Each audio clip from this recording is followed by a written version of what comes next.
here today. We are very happy with the participation of all. This is our first hybrid event. We have guests that are here with us in one of our substations, and many thousands of people, hundreds of people that are accompanying us online, the channel of the event or YouTube.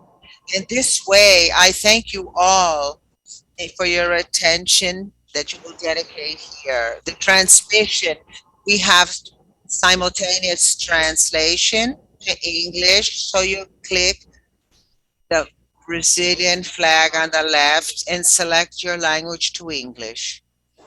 This event will be divided into parts, and we will have intermissions in the presence of our executive board that will deal with our highlights, strategies, and our perspectives.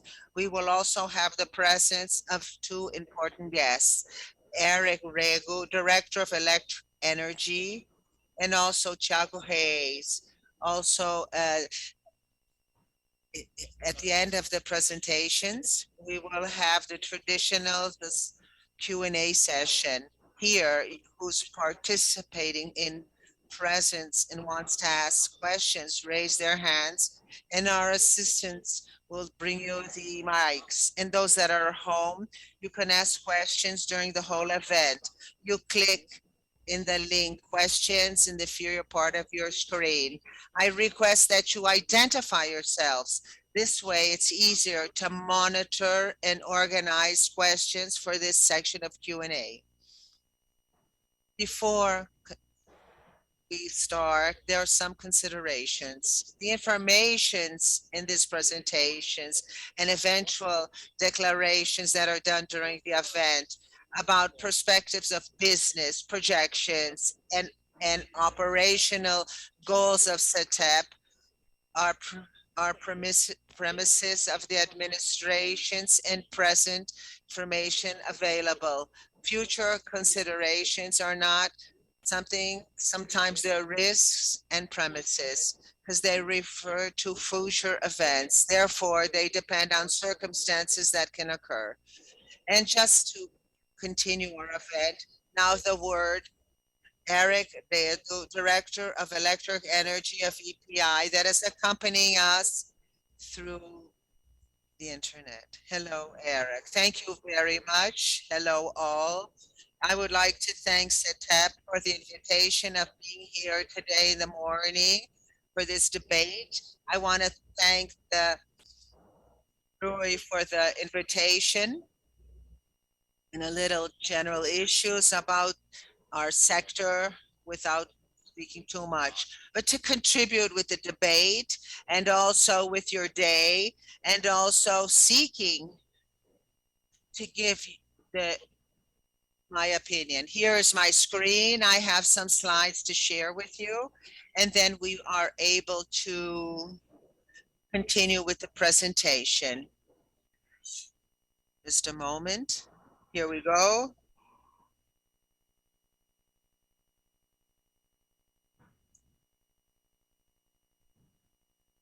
EPE.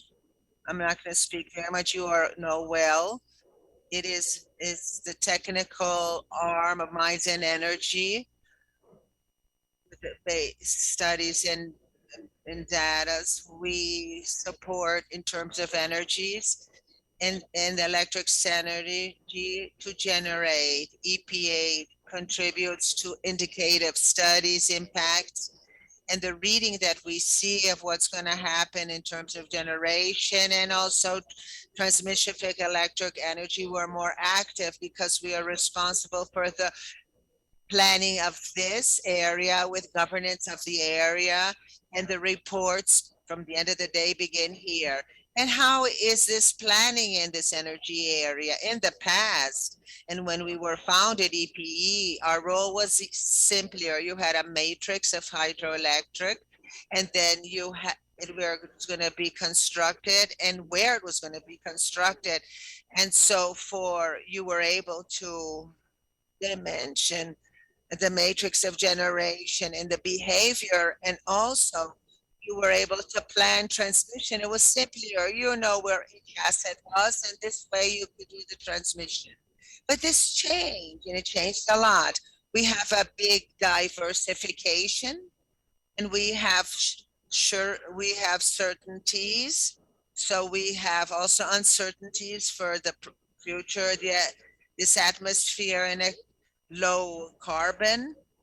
And this transmission of energy with the matrix is a preoccupation in terms of the reliability. And this expansion is not any longer, it's not oriented by the regulated market, but the free market that is a challenge to plan the sector. When we're speaking modernization, we have challenges, and EP had to change our methodologies. And in terms of transmission, we had to plan more proactive in terms of transmission, seeking anticipation of movements to attend the growth of the market. Brazil has a positive area. So when you see the energy system in the world, Brazil is rich in energy sources. So we, for instance, a wind and sun, the potential that we have is very big in Brazil as a whole.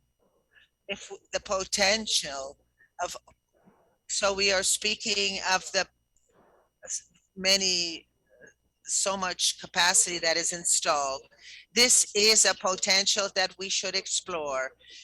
And we have opportunities with pre-salt, with nuclear and hydro, with water. We always have to be careful because the projects also are, in terms of environment and PD, in the less we don't need put no hydroelectric in the modernization, when in fact we have a big offer, especially from three technologies, which is wind, photovoltaic, and natural wind.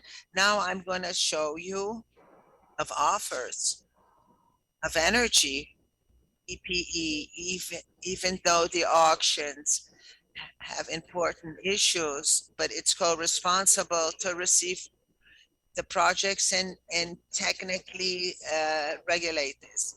Last year, our staff evaluated almost 5,000 projects, 300 KVAs, aeolics, and photovoltaic and natural gas. And we don't see in the grass of others, but the sector is directed to these three sources. These three sources, thermic is more, we can review this more because of the access of molecules, but wind, photovoltaic, you don't know where it comes from. It is, and it comes very fast. A photovoltaic in 12 months is ready to work and follow the next step for construction. It's very quick, very dynamic, and we have to be ready and to attend these clients in the market. Brazil is an advantage besides to have a big offer in terms compared of the international prices, and the prices in renewables are cheaper. This is a study that was published last year. This is of energy, electrical energy, and this is the blue in distribution, and three is other studies from abroad. In all these comparative, Brazil shows that the data from Brazil are cheaper. In Brazil is a factor of a world attention in terms of energy transmission of low carbon, because we have sources that are enormous and the prices are very competitive. In this scenario, seeking and less intensity of carbon. In Brazil being a country that has offers and cheap, we have to prepare for this growth that we can have with the demand for these projects, and also have a challenge to be able to deal with this matrix. And this matrix, as this graphic shows, the combination of cheap energy and what do we expect of the future. This graphic shows a story of effective blue hydroelectric, orange thermic, and yellow wind. and photovoltaic. And what we see here, the country goes from the beginning of the century with a percent, 90% of hydroelectric in terms of contribution. Until the end of the decade, they will represent in term generation 2/3 and 44% the ability that is installed. The thermics have the participation of 10% and 26% of generation that should come from wind and photovoltaics. It's a contribution to biomass. But as I said, this generation has come from the free market that has grown, and the projection till 2025, it gets to 40% of the market. And with the free market and renewable sources, this is the challenge to plan where they're going to be the sources, where are the locations, and also this transmission of that we have to see the need, and commercial can take 5 to 7 years, depending on the complexity of the project. We have to anticipate photovoltaic or very quick. Sometimes you have land and you could have something that is operator in 4, you could have a wind park, and all this through the expansions that is oriented to the free market. So we have to be attentive to see how we can do this service to be able to have these sources, and they will attend the demand of the sector. And this is emphasis in terms of the offer. It's also important to say when we do the planning of the transmission for the need of the demand of the sector, so the demand of the consumers, and then we dimension the transmission. So even though we have 200 hydrovats with some kind of request of a torga. So this transmission is to attend 200, but the demand of the growth in demand, the volume and demand, but these 200 gigs, where are the products that are viable, feasible, that are more competitive for the consumer? And there we need to have access to them for the system. Brazil has the advantage. It's a system that is interconnected, and we could take advantage of the characteristics of each region, and the portfolio of the country. This is very strong in Europe because they need to seek assets that are renewable in terms of low carbon offshore. And so they don't have our experience, but the transmission is going to be what is going to pay, and making it possible the access of sources in the northeast of Brazil and bringing energy to the southeast. So Brazil is able to do this. The resources in all its territory, 99% of the market is covered in an interconnected national system. This transmission to increase the resilience and flexibility and permit sources that are cheaper. How this evolved in this century from 2001 to now. See how it grew in transmission, thanks to you that are watching us and participated in the expansion of this system. In the last 20 years, it doubled the size. We had access to projects that were cheaper, and each time it is more important that we have participation in the safety of the system and cheaper sources. We took this animation here, this drawing, how the system was less spread, and there was rationalization. In the south and southeast was rationalization. Now we have interconnections, and so there is less risk and more security and more access to all the sources, and bigger in the sector.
bipole, all this reinforcement that is starting in the north of Minute and goes to the whole north is going to allow that the whole export that is in 14.5 giga will reach in 2028. This value will increase when we will be able to see the evaluation in our second bipole. And this is going to happen in João Câmara near the Rio Grande do Norte, where we are studying if this is going to reach Paraná, São Paulo, in order to avoid any kind of phenomenon, to see where we are going to do. This is a very challenging construction, but we are going to deliver this report for a future station. And we are talking about the second pole that maybe this could reach 20 million in investment. And we hope with this that we will have a more resilient, more where we will be able to understand each other better, and we'll see that all this system transition will reduce the flexibility of the system. For instance, as to energy and potency, Europe discusses flexibility with all this transmission system. Not only we're going to will reach cheaper sources, more resilient, but also as to flexibility. In our studies in 2019, without this net transmission net, but with this effect portfolio, but with this already projected, we already saw then the need to reduce this ramp here in the beginning of noon until the end of the day. At these attempts, with all this transmission, we were able to harbors. Let's say if we don't have wind in the countryside of Bahia, it's going to come. We have winds in the countryside of Pernambuco, so we don't have sun in Bahia. We'll have in Ceará. So after analyzing all this portfolio with a more flexible net and with a great capacity of flow, and with the north and northeast, we will contribute with more security, more resiliency, more flexibility to the system. Everything that is very important for the consumer. And then it is very important for the consumer because it is cheaper for the consumer to do all this system of transmission to count on cheaper energy. These are huge investments that we have ahead of us, and we are counting on CTEEP and their partners. So after we will build and start operating these lines, because after all, the safety is in your hands. So EP will be always available to discuss and dialogue and to contribute to a building. And once again, I would thank you for your invitation. It was an hour for having participated. Have a great day, very rich discussions. Thank you very much.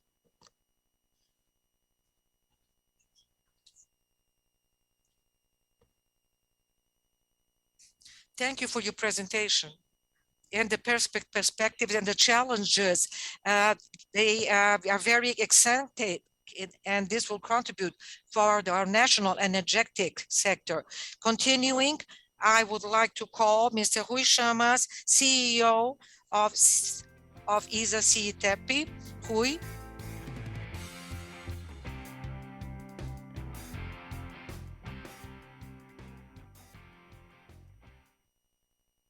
Good morning to all of you. Thank you for all of you for being here, following us online. Our main objective is to present to you, after this great presentation of EPE, the moment of ISA CTEEP, our strategy and our plans for creation of values.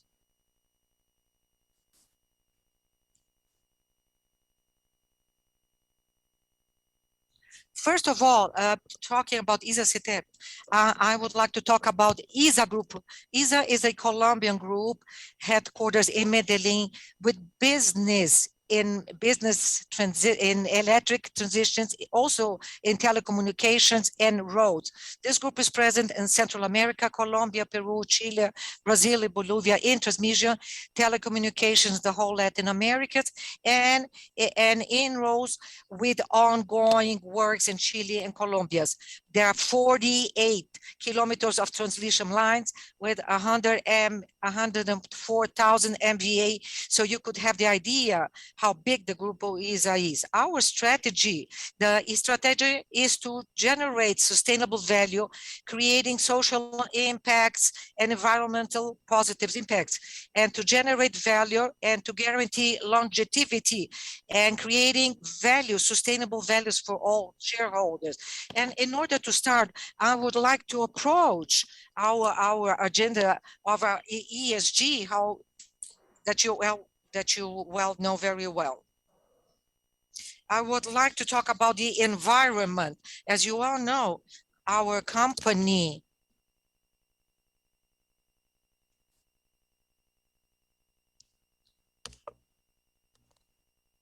also is neutral carbon since 2000. We neutralized our carbon generation. We are obsessed by the reduction of CO2 linked to the variable remuneration and the first transmitting energy to issue green bonds.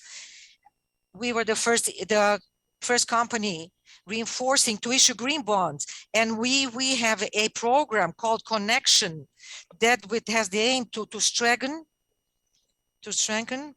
I'm sorry, I'll have to change my microphone. Just 1 minute, please. Excuse me.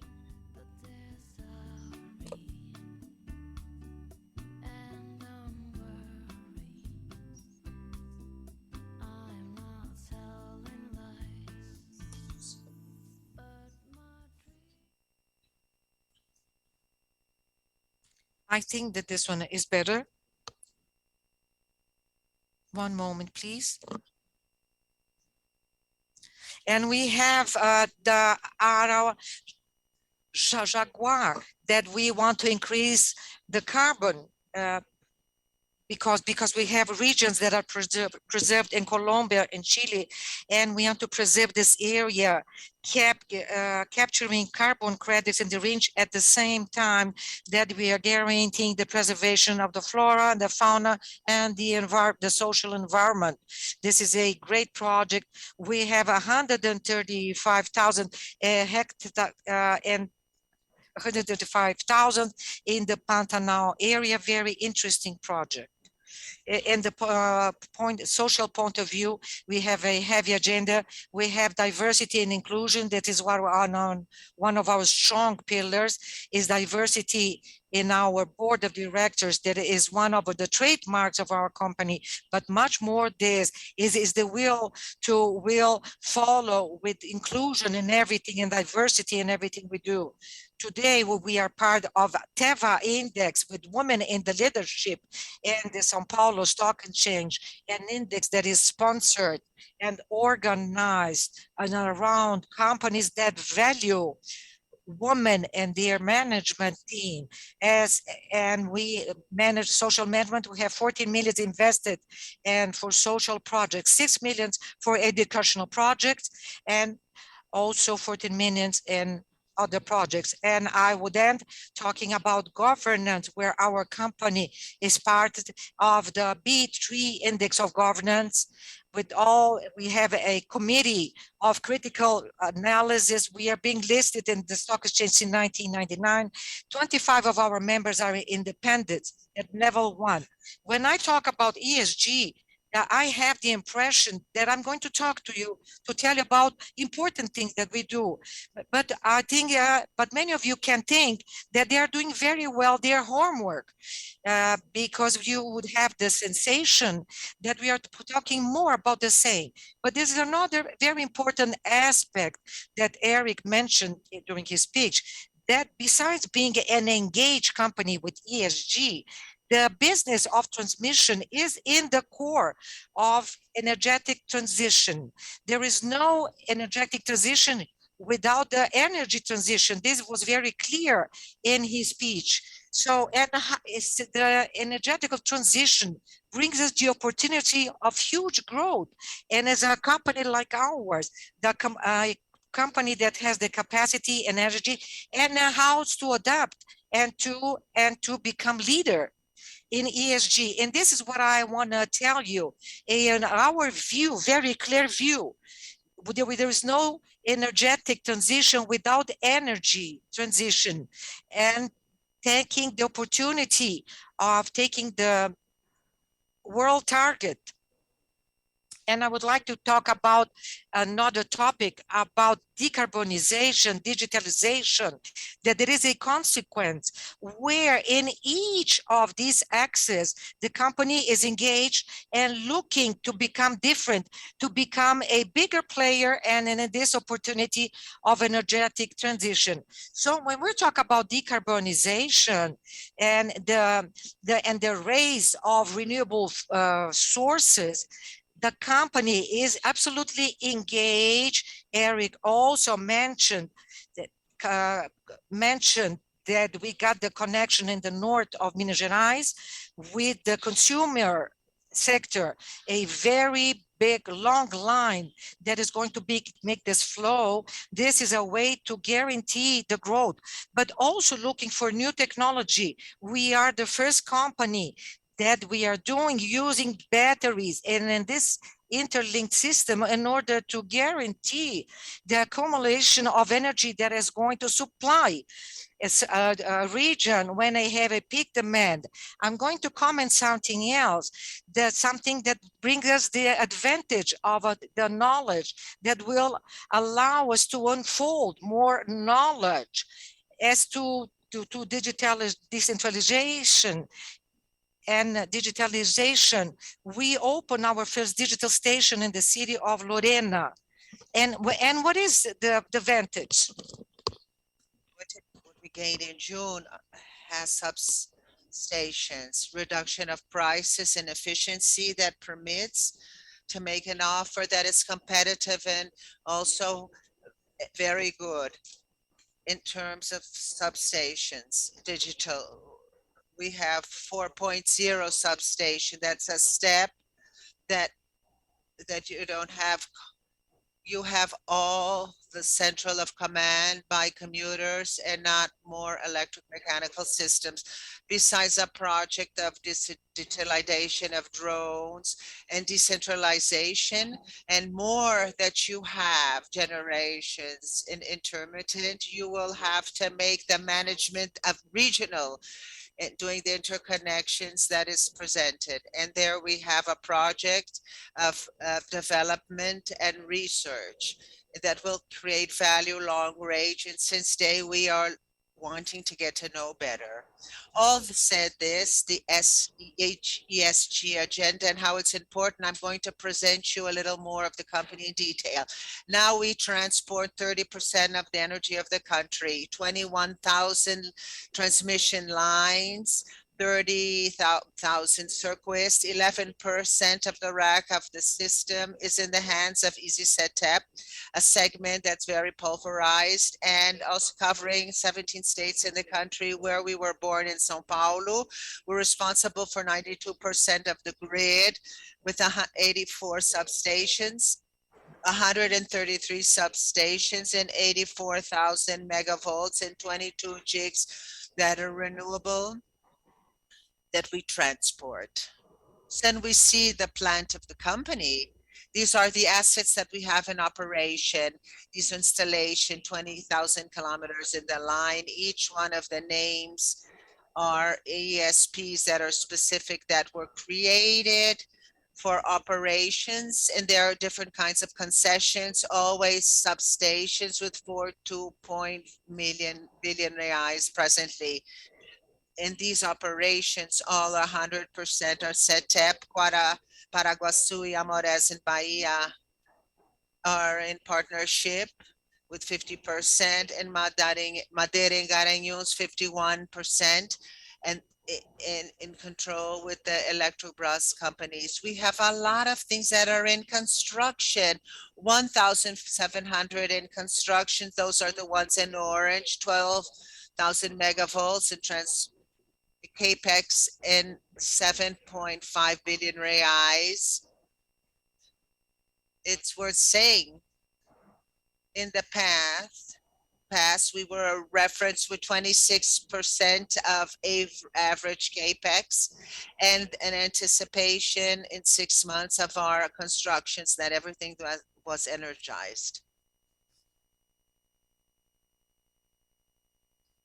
When I say of this evolution that we have and we are constructing, we like to present this graphic. This has our potential, our this is revenues. It's not projecting here. There we go. Sorry, RAP. I like to present this graphic because this is the potential of the company. And I explained this graphic. Dark blue is that we already have in revenue, and the light blue is it's in construction, that we have authorization to do construction. And one, this is we will have revenue for the company. The 21 cycle and 22 that just finished, we have a potential of 3.8 billion reais in the half of the year with the updates that we natural have of our contracts of concession.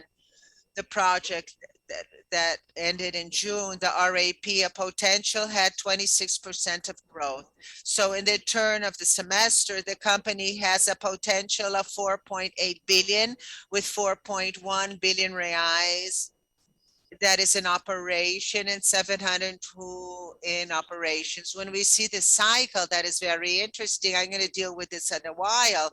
How is the portfolio of the business of CTEEP? It's very common when I see reports of analysts to put CTEEP as a transmission company that has concessions that you could have predictably. And what I want to bring to you in this conversation a little ahead is a little bit more of detail, is to show you a drill down of this theme and that you understand all the creation of value. And these 4.8 billion, they divide themselves in two types of contracts. We have historic contracts, which are that are always renewed, 60%, and characteristics that are very specific. And 40% of potential RAP, 25 already in operation and constructions are renewable contracts that were won in auctions that occurred in June. The company today with the past, which was 100% renewable. Now they have a more balanced portfolio in its business. In the renewable contract, we have 19% that is already projects in improvement, and I will bring this to you. 27% is the revenues, and 53% is our BS. This is how it is, our revenue, our potential revenue. And we are going to speak a little bit about detail. What are the opportunities to create value that comes beyond that was already spoken about? So you have what is the fact in June. The conversation of Eric shows a company in potential to have an advantage of the big projects that will come, and also the renewable contracts and the possibilities of improvement that we do not see in this graphic. When I speak about balance of portfolio, this information is here. The contract in orange, sorry, the graphic in orange has the information of the revenue, the evolution of the contracts that were auctioned, that were won in auctions that we had 10 years ago, and today we had a growth of 29% from 96 million to 1.2 billion. In the contract that is renewable to 1.3. So you don't have the same numbers in this graphic to the previous because I'm not considering the revenue of our, yes. So the company went from 10 years ago to a balance or a portfolio that was mainly based on renewable, 84%, to a portfolio that was more balanced, where almost half of that was connected to the operation of assets. between renewable and those that come from auction. I stop here my presentation. I will come back after the intermission. But to advance this conversation, I would like to present to you two colleagues from the directory, from the board, and we shall speak. Gabriel Dizehe, that is Director of Operations. Please stand up. And also Darian Estevan Regoro, he's Director of Projects. And I invite you please to come here so we exchange some ideas and pass on some information, please.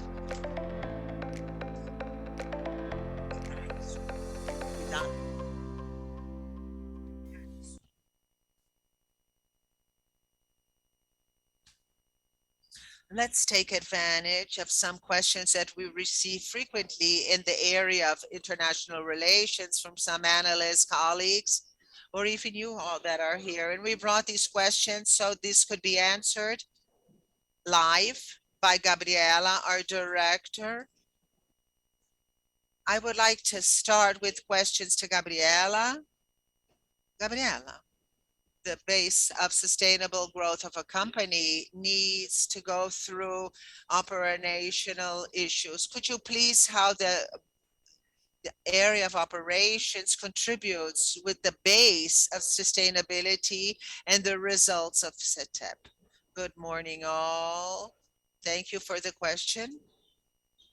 ISA CTEEP is recognized not only by it is recognized in the electric sector by the excellence, the operational excellence with a mark in its operations and maintenance. And so this all in relation, a view of future, this view that we deal in this scenario of interchange and interchange in regions, you see the importance of the transmission system, the importance to maintain available the assets in this area, our activities in operation. If I could summarize, it's to maintain these assets, guarantee long-term the availability of these assets through the decision, the best decision in maintenance of the assets, the renewable assets, the renovation, a portfolio of assets that are different and regulatory issues, assets, main assets that bring different technologies and difference in ages that are different. So what our staffs, our teams do is an analysis that is detailed based on the people diagnosis test, and they do a night and of the criteria of each one. We call this our management of assets, where we see the analysis of the cost that is associated and the risk and the criticism so that we can make decisions where I'm going to enter in maintenance and where I'm going to intervene and indicate the renovation of that. It's like in a hospital with various patients. We invest in drugs, but we know some we will have to prioritize transplant because this brings that we balance the costs of the company. And I could say something, how we do this analysis. We take into consideration security with the staffs that are day to day in the field, the integrity of the equipment, systemic of the area and the environment, and how the equipment can impact environment costs if there's problems with equipment, and also not availability of the assets. We have a discount in the revenue of the company. Minimize discounts is part of our strategy, but always with the criteria of minimizing and acting quickly where we have issues. One more slide to show the result of this strategy on basis on the pillars of efficiency, security, and quality. So we have a graphic that shows the evolution of the fixed costs in terms of revenue, and it shows the strategy has been well developed. We have during the time a decrease of operational cost on the quality that have been done and the quality and the decisions that were right to promote renovation. Besides showing how there's synergy in the growth, maintaining a lean structure and more assets to the staff. So could you please say some of the main technologies that are used for CTEEP in the process and the management of assets? We can't speak efficiency and quality and evolution without speaking about technology and innovation. As I said previously, CTEEP is recognized in reference in operational efficiency and high performance. Also, each time more recognized by the ability in investment in technology, always bringing technologies that are disruptive, in partnership with research companies and development of research and development that will bring more awareness in our operators that are 24 in the control room. So we have artificial intelligence associated to our assets in the control room, more information, more quality of the informations, or developments and research that brought more analysis and images that were captured by drones and by the maintenance crew. And also the decision should be each time important for us. We have investments in technology, in artificial intelligence, in operation in real time, and also our daily work of maintenance linked to accelerate the time availability of equipment to have a quicker intervention. But nothing is isolated. It doesn't work separately from the concept of engineering and saying of digital substations. The concept that is born in engineering when it's entering a competition auction, a technology that will be in big scale, also that operation be more efficient. And I will then speak of energy and digital issues, and Dario can deal this more. Thank you, Gabriela. Now, I would like to ask a question to Darion. Darion, how is this asset management managed by this factor impacts this area, and how does this generate results for the company? Gabriela mentioned maintain it, but also change equipment that it seems costly, but this is opportunity. So I would like to ask you how this asset management brings value to the company through projects under your leadership. Thank you, Rui. It is a pleasure to be here and to share this such important moment. And as Gabriela mentioned before, the asset management is high peak with the execution after a criteria analysis of the assets, and it was mentioned, those that had to be renewed or still to maintain this in operation. That this regenerates a reinforcement and improvements. That these are those to make the exchange of the existing equipment with a planned project until the moment to change this equipment. In the last few years, we have raised the level of investments in this investment year by year. As you can see that year by year, we are raising the 60% the investment in reinforcement and improvement. This year for June, the investment that we had was more or less 90% of the total value of that we had in 2021. This year, we are going to reach 600 million reais of investment for the reinforcement and improvement team. At this moment, we have already approved 5 billion reais and reinforcement and improvement, meaning that from now on, we are going to execute 1 billion invested in reinforcement and improvements. Besides the technical benefits that this brought to our net, the benefits for the company is very, very interesting. The relationship is 70%. They are very good projects for the company, either financial and technical for the company. Well, doubtlessly, this is a work that generates an opportunity that is more interesting than the auction, and this is allowed for the companies that participate.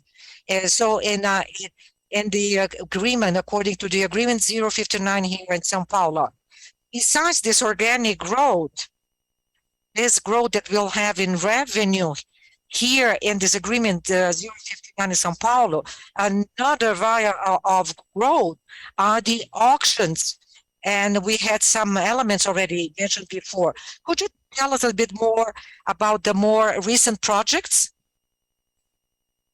Our portfolio, our project portfolio is composed by two great chunks. The one that we mentioned of reinforcements and improvement, and the projects of bidding. Our plans for this year is to energize 6 projects. Until now, we performed 4, 100% ISA CTEEP and 100% ISA CTEEP, another 50% also. And our project, 100% is our project of Três Lagoas and also Biguaçu.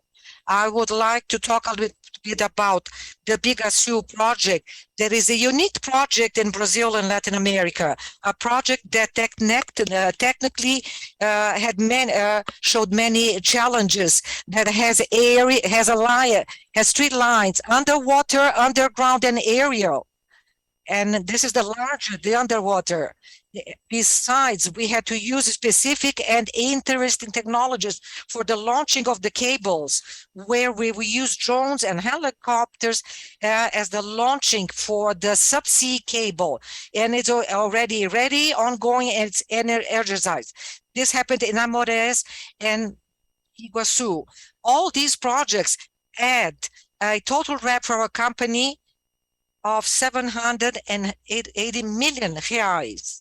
And in a very short term, the undergoing project, our portfolio, we are there 7 projects ongoing. We have already 4 energized, and we have plans to do project Ivaí, also in partnership with TAESA, and we are in our final phase, and we hope to finish in the next phase. The next one would be Itaúna.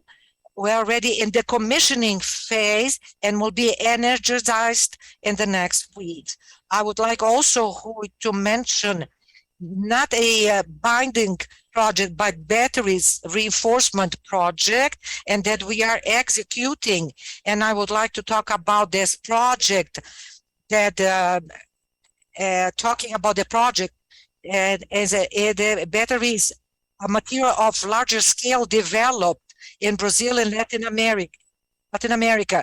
We are already in the phase of assembling this battery that will be ready in November this year. This is a leader project in our center, and this is going to allow us to transit in this area of energy. The other projects are ongoing.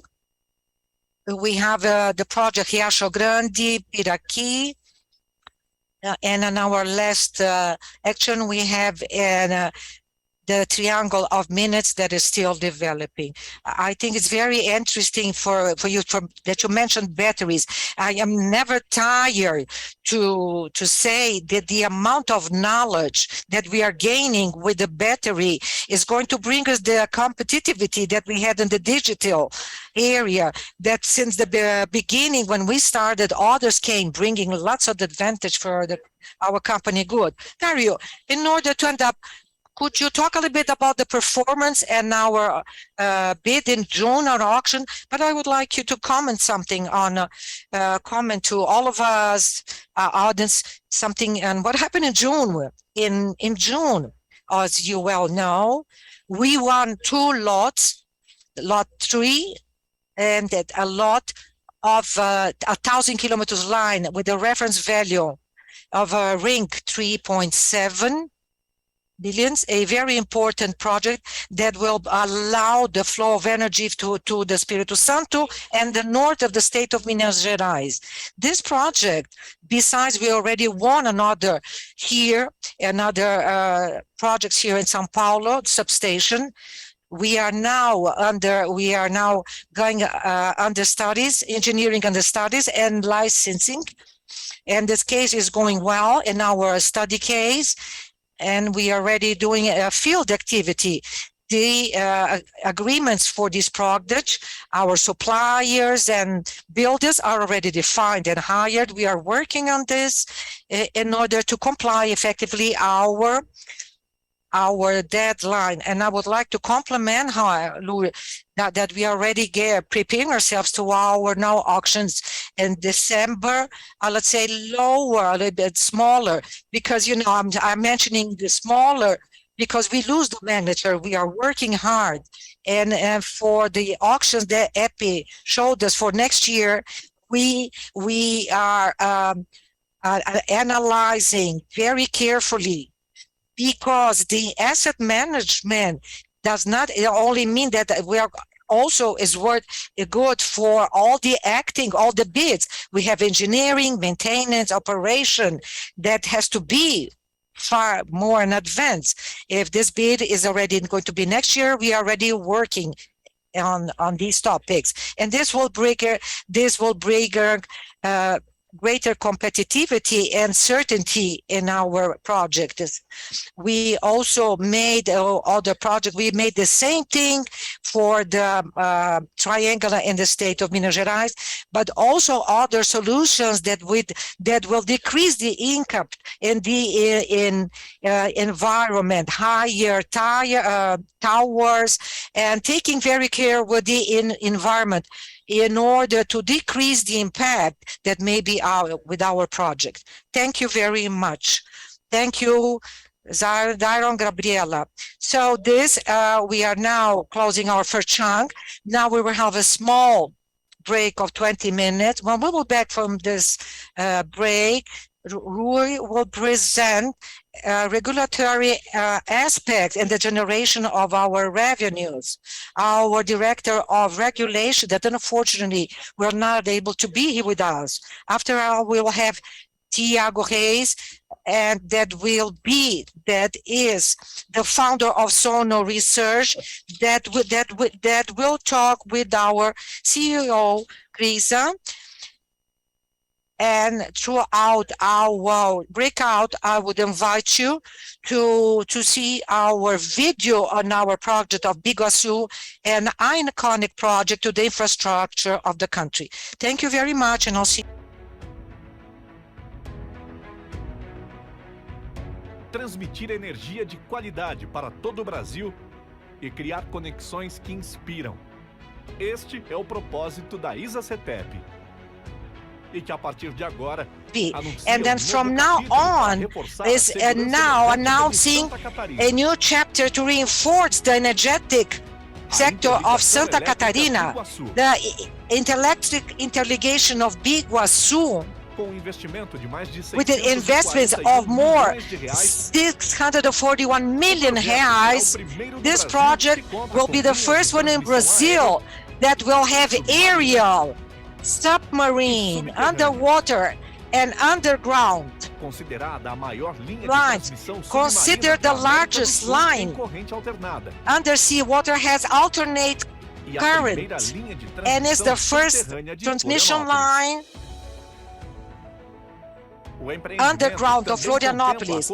This project also contemplates a substation, compact substation, and the broadening and the amplification of the substation of Iguaçu, a great project that raises the load capacity, allowing the attraction of new e a expansão das atividades econômicas e tecnológicas na região. Com um olhar para o futuro, a interligação elétrica Biguaçu vem acompanhada de muita inovação. como a implementação de tecnologias que permitem a transmissão subaquática de energia e abrem o caminho para novas oportunidades para o escoamento de energias renováveis, além do uso de drones para o lançamento de cabos nos trechos ambientalmente sensíveis. Um legado para as futuras gerações por meio de parcerias e iniciativas socioambientais, com apoio a projetos locais para o desenvolvimento do esporte e da educação, e ações para a redução dos impactos sociais e ambientais nas comunidades do entorno, e que está gerando centenas de empregos para os profissionais locais. Gente comprometida que trabalhou e é responsável por esta conquista inédita. Um empreendimento que enche a gente de orgulho e vai beneficiar mais de 508 mil catarinenses com energia segura e de qualidade. Entregue em tempo recorde, com mais de um ano de antecedência ao prazo ANEEL. Interligação Elétrica Biguaçu, mais uma grande obra da CTEEP, que reafirma o nosso foco na geração de valor sustentável para o desenvolvimento do país. CTEEP, conexões que inspiram.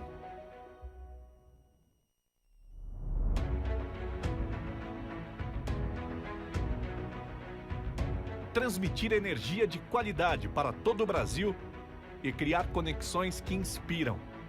Este é o propósito da CTEEP. E que a partir de agora anuncia um novo capítulo para reforçar a segurança energética de Santa Catarina.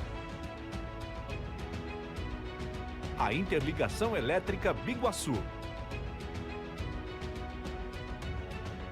Com um investimento de mais de 641 milhões de reais, o projeto será o primeiro do Brasil que conta com linhas de transmissão aérea, submarina e subterrânea.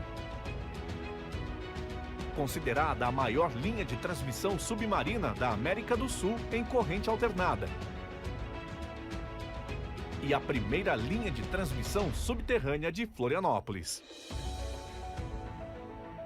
O empreendimento também contempla a construção de uma nova subestação compacta e a ampliação da subestação Biguaçu. Uma grande obra que aumenta a capacidade de carga, permitindo a atração de novos negócios e a expansão das atividades econômicas e tecnológicas na região. Com um olhar para o futuro, a Interligação Elétrica Biguaçu vem acompanhada de muita inovação, como a implementação de tecnologias que permitem a transmissão subaquática de energia e abrem o caminho para novas oportunidades para o escoamento de energias renováveis, além do uso de drones para o lançamento de cabos nos trechos ambientalmente sensíveis. Um legado para as futuras gerações por meio de parcerias e iniciativas socioambientais, com apoio a projetos locais para o desenvolvimento do esporte e da educação, e ações para a redução dos impactos sociais e ambientais nas comunidades do entorno, e que está gerando centenas de empregos para os profissionais locais. Gente comprometida que trabalhou e é responsável por esta conquista inédita. Um empreendimento que enche a gente de orgulho e vai beneficiar mais de 508 mil catarinenses com energia segura e de qualidade. Entregue em tempo recorde, com mais de um ano de antecedência ao prazo ANEEL. Interligação Elétrica Biguaçu, mais uma grande obra da CTEEP, que reafirma o nosso foco na geração de valor sustentável para o desenvolvimento do país. CTEEP, conexões que inspiram.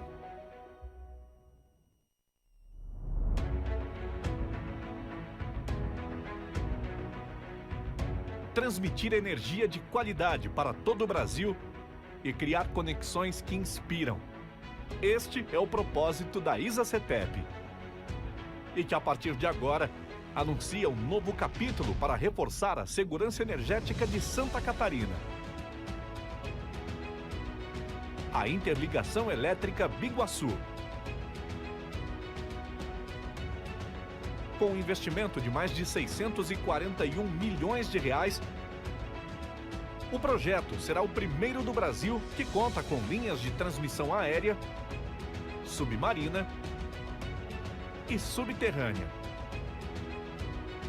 Considerada a maior linha de transmissão submarina da América do Sul em corrente alternada. E a primeira linha de transmissão subterrânea de Florianópolis. O empreendimento também contempla a construção de uma nova subestação compacta e a ampliação da subestação Biguaçu. Uma grande obra que aumenta a capacidade de carga, permitindo a atração de novos negócios e a expansão das atividades econômicas e tecnológicas na região. Com um olhar para o futuro, a interligação elétrica Biguaçu vem acompanhada de muita inovação, como a implementação de tecnologias que permitem a transmissão subaquática de energia e abrem o caminho para novas oportunidades para o escoamento de energias renováveis, além do uso de drones para o lançamento de cabos nos trechos ambientalmente sensíveis. Um legado para as futuras gerações por meio de parcerias e iniciativas socioambientais, com apoio a projetos locais para o desenvolvimento do esporte e da educação, e ações para a redução dos impactos sociais e ambientais nas comunidades do entorno, e que está gerando centenas de empregos para os profissionais locais. Gente comprometida que trabalhou e é responsável por esta conquista inédita. Um empreendimento que enche a gente de orgulho e vai beneficiar mais de 508 mil catarinenses com energia segura e de qualidade. Entregue em tempo recorde, com mais de um ano de antecedência ao prazo ANEEL. Interligação elétrica Biguaçu, mais uma grande obra da CTEEP, que reafirma o nosso foco na geração de valor sustentável para o desenvolvimento do país. CTEEP, conexões que inspiram.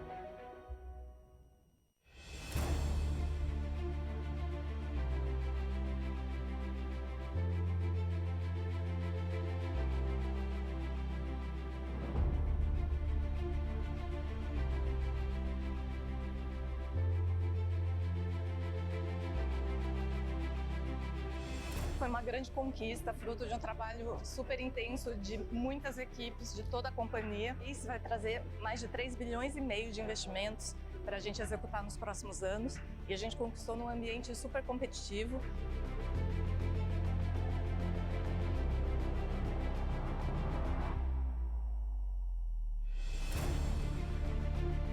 Um saludo para todos. Estamos aqui na B3, muito contentes pela nova conquista da CTEEP. Vai trazer muitos benefícios para o país, especialmente para as regiões de Minas e Espírito Santo. Vai gerar mais de 7.000 empregos diretos, além de permitir o escoamento de energias renováveis para o sistema de transmissão. Eu queria aproveitar esse momento para agradecer o trabalho que as equipes fizeram de uma maneira coordenada, engajada. Deu orgulho ver como nós conseguimos, como equipe, montar a nossa participação no leilão e ter uma vitória tão fantástica como a gente acabou de ter. Então eu aproveito esse momento para agradecer de coração o engajamento de cada um e dizer que eu tenho muito orgulho de fazer parte desse time. Obrigado.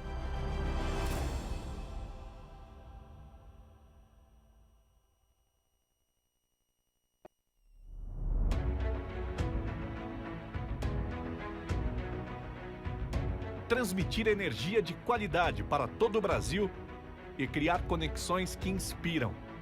Este é o propósito da CTEEP. E que a partir de agora anuncia um novo capítulo para reforçar a segurança energética de Santa Catarina. A interligação elétrica Biguaçu. Com um investimento de mais de 641 milhões de reais, o projeto será o primeiro do Brasil que conta com linhas de transmissão aérea, submarina e subterrânea. Considerada a maior linha de transmissão submarina da América do Sul em corrente alternada. E a primeira linha de transmissão subterrânea de Florianópolis. O empreendimento também contempla a construção de uma nova subestação compacta e a ampliação da subestação Biguaçu. Uma grande obra que aumenta a capacidade de carga, permitindo a atração de novos negócios e a expansão das atividades econômicas e tecnológicas na região. Com um olhar para o futuro, a interligação elétrica Biguaçu vem acompanhada de muita inovação, como a implementação de tecnologias que permitem a transmissão subaquática de energia e abrem o caminho para novas oportunidades para o escoamento de energias renováveis, além do uso de drones para o lançamento de cabos nos trechos ambientalmente sensíveis. Um legado para as futuras gerações por meio de parcerias e iniciativas socioambientais, com apoio a projetos locais para o desenvolvimento do esporte e da educação, e ações para a redução dos impactos sociais e ambientais nas comunidades do entorno, e que está gerando centenas de empregos para os profissionais locais. Gente comprometida que trabalhou e é responsável por esta conquista inédita. Um empreendimento que enche a gente de orgulho e vai beneficiar mais de 508 mil catarinenses com energia segura e de qualidade. Entregue em tempo recorde, com mais de 1 ano de antecedência ao prazo ANEEL. Interligação Elétrica Biguaçu, mais uma grande obra da CTEEP, que reafirma o nosso foco na geração de valor sustentável para o desenvolvimento do país. CTEEP, conexões que inspiram.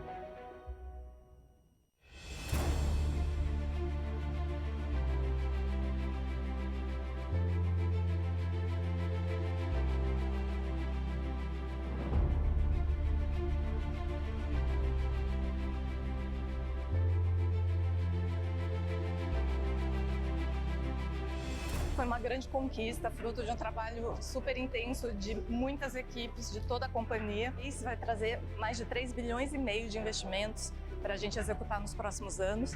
E a gente conquistou num ambiente super competitivo.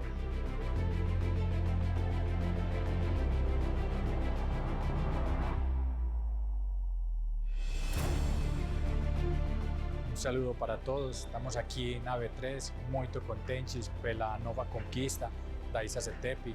Vai trazer muitos benefícios para o país, especialmente para as regiões de Minas e Espírito Santo. Vai gerar mais de 7.000 empregos diretos, além de permitir o escoamento de energias renováveis para o sistema de transmissão. Eu queria aproveitar esse momento para agradecer o trabalho que as equipes fizeram de uma maneira coordenada, engajada. Deu orgulho ver como nós conseguimos, como equipe, montar a nossa participação no leilão e ter uma vitória tão fantástica como a gente acabou de ter. Então eu aproveito esse momento para agradecer de coração o engajamento de cada um e dizer que eu tenho muito orgulho de fazer parte desse time. Obrigado.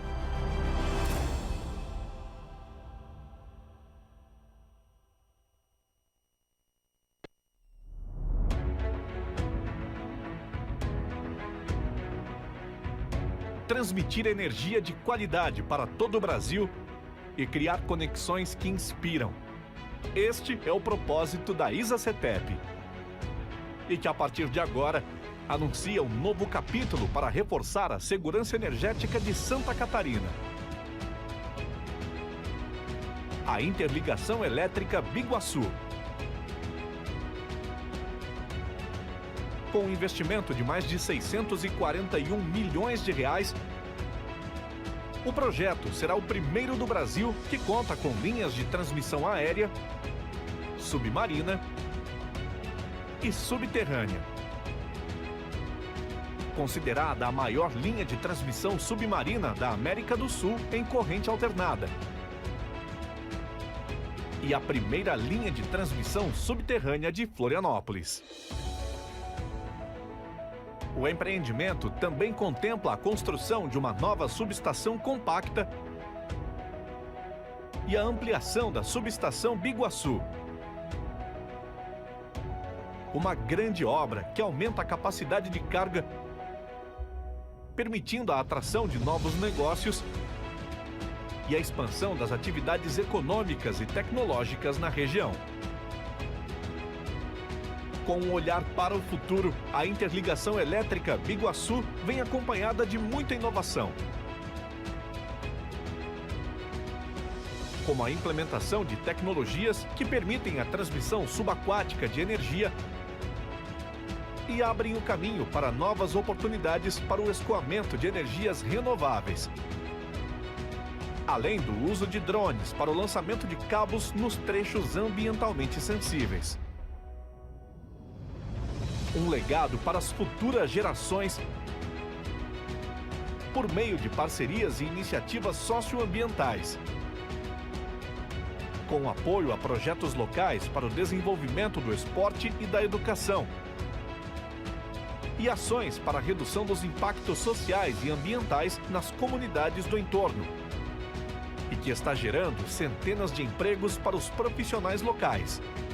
Gente comprometida que trabalhou e é responsável por esta conquista inédita. Um empreendimento que enche a gente de orgulho e vai beneficiar mais de 508 mil catarinenses com energia segura e de qualidade. Entregue em tempo recorde, com mais de um ano de antecedência ao prazo ANEEL. Interligação Elétrica Biguaçu, mais uma grande obra da CTEEP, que reafirma o nosso foco na geração de valor sustentável para o desenvolvimento do país. CTEEP, conexões que inspiram.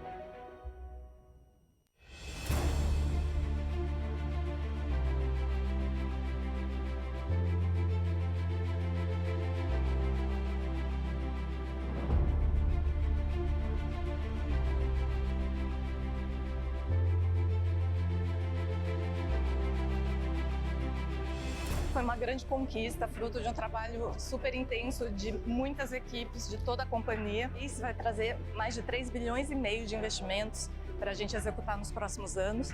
E a gente conquistou num ambiente super competitivo.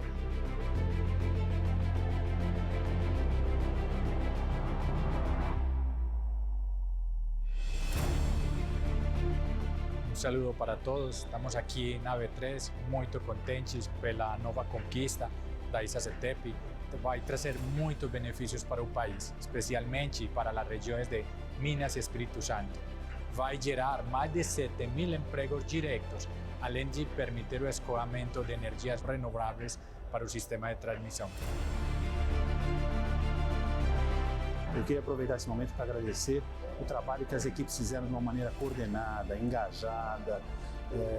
Deu orgulho ver como nós conseguimos, como equipe, montar a nossa participação no leilão e ter uma vitória tão fantástica como a gente acabou de ter. Então eu aproveito esse momento para agradecer de coração o engajamento de cada um e dizer que eu tenho muito orgulho de fazer parte desse time. Obrigado.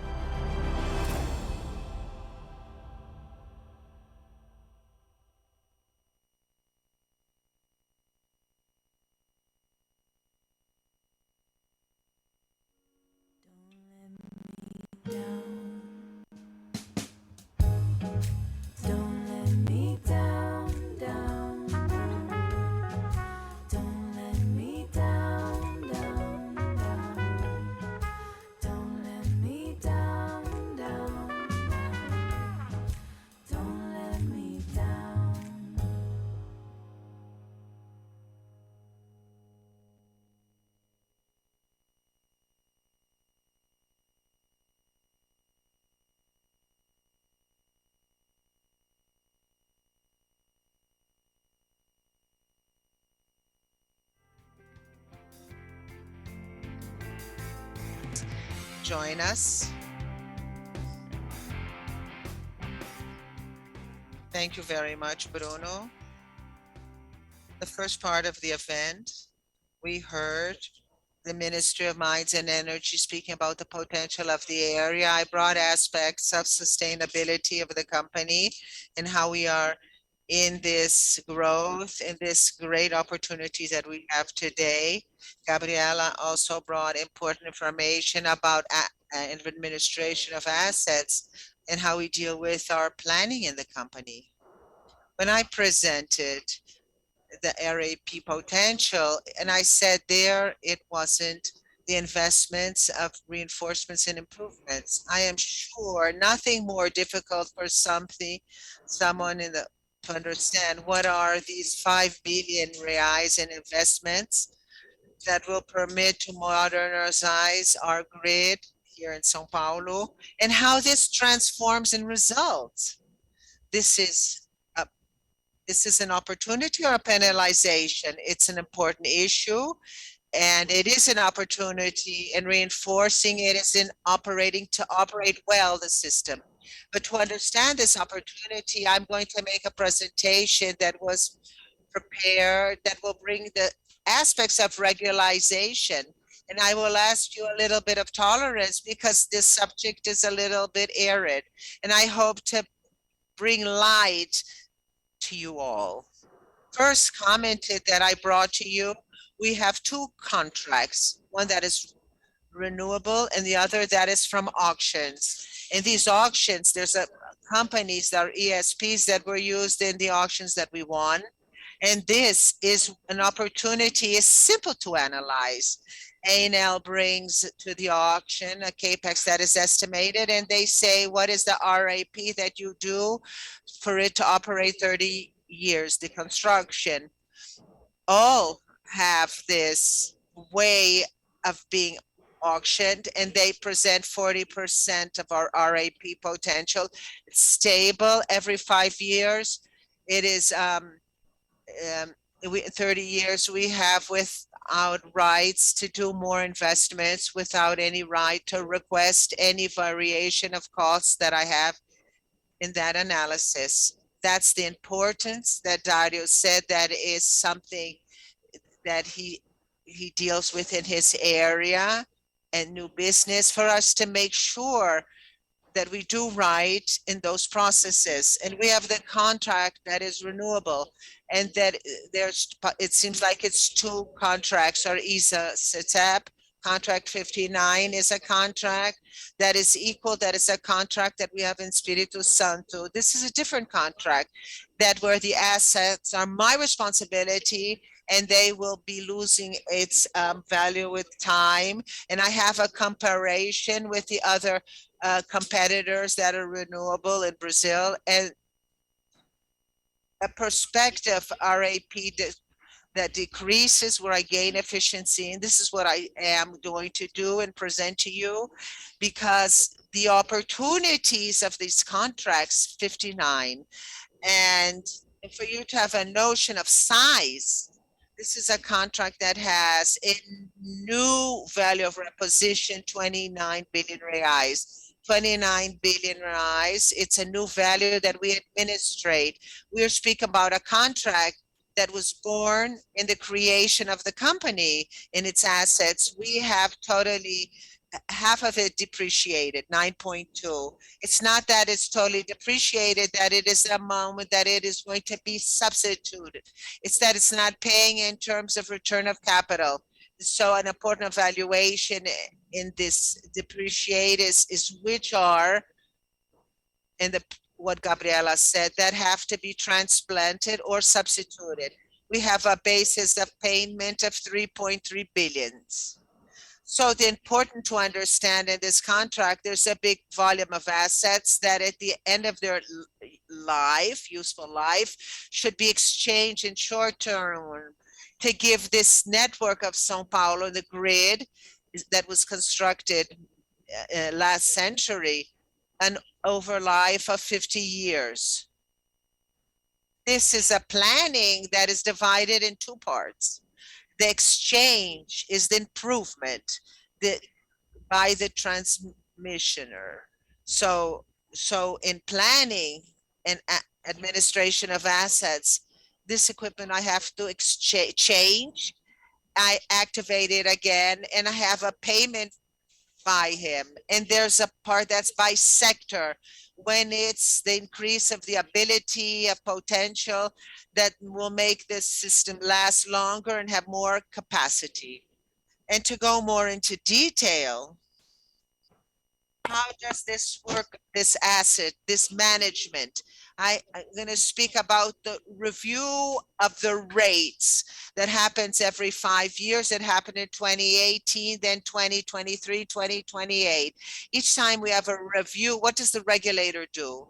First, if it's the first RAT of the asset, active asset, he will make adjustments. If he, or not, he will do smaller reviews. He will do a review of all the capex that was done and improvement to define. So we have a review of everything was done, paid for to guarantee that everything is adequate and regulated, which we call the basis of regulatory. There's a correction of which is annual walk, and all the costs of operation and maintenance and the assets that are paid for, the CAIMI, and there's a soup of letters. It's the annual cost of assets that mobile and immobile. And so what I have invested in and local in info, and this is an X factor of an efficiency where I have to capture the gain in scale that we have with the reduction of costs because of the size of the company. This is a movement that occurs every 5 years, and we are able to validate the good investments that were done. In more detail, of the mechanism of the improvements. If I was an analyst, I would break my head how I'm going to model the return of this 5 billions that we are going to do this of a billion per year in terms of rate. The ANEL makes an authorization to improvement. Let's say the operation occurred in year 2. So it entered operation, and depending on the project, I start to receive this RAP. I will speak about this in a while. There's the first review. In that first review, they do application, analyzes the conformities that guarantees that all the investments have regulatory conformant in investments. We have the bank of prices. If I buy better than the market, we compare with our competitors. We normally are more competitive, like ISA in big equipments. And also we define the original value without any price. And this could be the result, be bigger or smaller, the small variations in the portfolio, it are normally a positive. And then we have an RTP subsequent application of WALK and also updates of BRF, which is what you already had of a depreciation and what you brought. To enter more into detail, I request, and tolerance a little bit to explain calmly. We have 2 types of improvement and reinforcements. Improvement is the simple exchange of equipment. Simple exchange that we do, there are 2 sizes. In small size, which are equipments that are simple patio equipment, small construction line constructions aligned. I have that from the entrance of the operation and the effect in terms of the revenue that in the consolidation of the RTP. The improvement, the big improvements, I have the exchange of a big line or a transformer, which are functions that are bigger, then I have to have authorization of other agencies. this is recognized in the beginning of the operation and also the money in the beginning. The two cases, the economic function is recognized in the beginning when it's big. The money, the cash is smaller, recognized in advance when it's in the review, when that is done every 5 years. The reinforcements that change the condition of operation, more ability, more potential. Also, I have small reinforcements, small, big, and all in reinforcements are requested and planned by those that have the EPR and other agencies all together. In the participation of us, we indicate, because we know well the grid, what are the functions that are in the limit, would have a better operation if they had more capacity. And the RAP is recognized in the beginning, and also the cash. Only there's a difference when it's small size. And then the annual readjustment. When it's big size, then it's the beginning of the operation. A reinforcement, a system of batteries. This is a reinforcement of big size. It was authorized by ANEL. We are constructing. It starts in the beginning of the year. And so we enter operation. I am part doing it right. There is economic result, and it's the cash of that event. If I had to change, for instance, an equipment in a substation, an improvement, they will recognize the exchange, but I will see this equipment in the review of 5 years. This is the logic. And this is how it materializes the gain of those 5 billion reais that was commented. The big challenge, opportunity, is to use well the administration of assets and do these investments that guarantees a growth in the result of the company independent of the auction contracts. So seeking always efficiency in the implementation of investments, conformity in the regulation of CAPEX, and everything is always seen by the regulator, and we're always aligned with their demands and with operational excellence, beginning with the administration of assets, safety, which is all our obligation, the reduction of costs, which is the curve that Gabriela brought, is fundamental. This is what brings competitivity for the company, gaining new constructions and increasing the share, avoiding the penalizations about the variable parts. This is a graphic that is the revenue of the 59 contract without other items. This is a contract that we are able to have a growth that is 10.7% when we see the decade. In the IPC, it grows 6.4%. We've had a real growth, and in this period, the investments were less than today. In 2019, we invested 150 millions. So we increased to 200, 300 and something. And this year in 6 months, we did more than 300, something like 600 this year. And so our intention, and I think that we should be able to do responsibly, because I cannot do construction in all substations. We have to maintain this in the next years with a rhythm of R$1 billion a year that will be planned with the staff of operations and projects. This is an Eric subject. You have everything available. This is the summary. Only we are having 9 companies. It's a very agreement highly that we have to take responsibility, but this will bring us very interesting results, as we mentioned before. If you have any doubt in the future, please contact our investors management. And after this analysis, you'll be able to value correctly what is the growth of the company, either in the biddings, in the auctions that is visible. You have name and public data and the updated of our but very granular but very interesting return. And so at this point, I will give the floor for Bruno, and will be here available for you.